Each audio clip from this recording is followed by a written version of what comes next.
Pokazat ću ti mjesto gdje sam na odmoru u Francuskoj. To je kamp, ali imamo male kuće koje zovemo mobile home.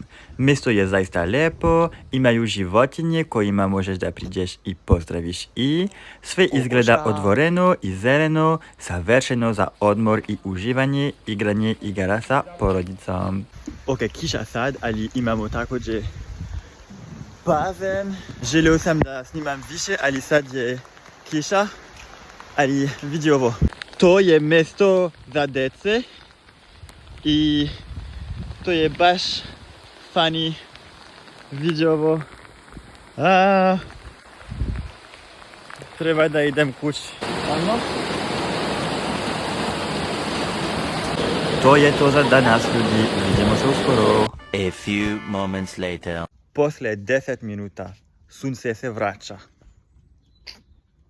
To je Bretagne.